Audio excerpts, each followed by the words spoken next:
and certainly eyewitness, you'd have to say that he's probably right. Certainly does look to handle the curves quite nicely, but just lacking grip basically in the package. Now here's a man who's been super aggressive all weekend, Kimi Räikkönen. He could snatch the pole off Michael Schumacher because he drives this racetrack on maximum attack, just like his fellow countryman Mika Häkkinen used to do. Wonderful to watch around here, Kimi Räikkönen.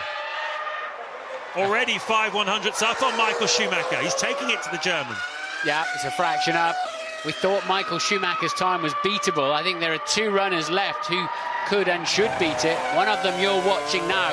You're looking through the boss of his steering wheel at him working away. You don't get too much of a feel from this shot, funnily enough, really, of just the energy and speed that's going on there through Acqua Minerale.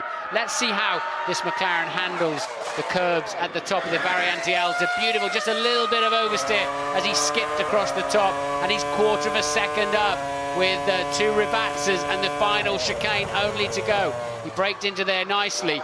Now, oh, perfect exit, James. Absolutely. He's qualified 10th, 6th and 9th in the first three Grand Prix.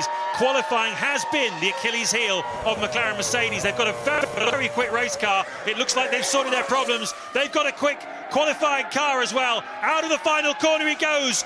Over 0.3 of a second faster than Michael Schumacher. A superb lap by Kimi Räikkönen. Ron desperately trying to stop that big smile coming on his face there, because that's what they need to do. They have unquestionably got the best car in the final quarter of a Grand Prix when it comes down to tyre wear. But if they can only start at the front and get a solid...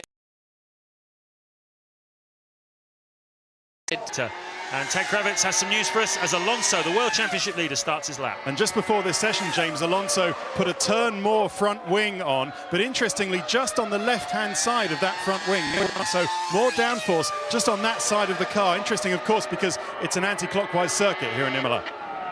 Yes, it does have an effect. You're absolutely right, Ted, in which way the key corners are, especially as you turn the wheel and the tyre and the brake duct moves through the plane of the front wing. Has quite a dramatic effect on the aerodynamics of the car, as it does also when the car's sliding around. Alonso with a little bit of work to do, a good first sector, and he is definitely in the zone somewhere. But let's see how good this Renault is. I don't see it as being as dominant as we've seen in the first three Grand Prix. No, a few hundredths of a second slower than Kimi Räikkönen. Alonso's only done 20 laps all weekend compared with Michael Schumacher's 60. They're a bit worried about the engine on this car. It's already done a Grand Prix distance, remember, in Bahrain. They didn't want to stress it too much through free practice. Has Alonso been a little bit too calm and casual and conservative, not putting the laps in, not developing this car? How close is he going to be to Kimi Räikkönen?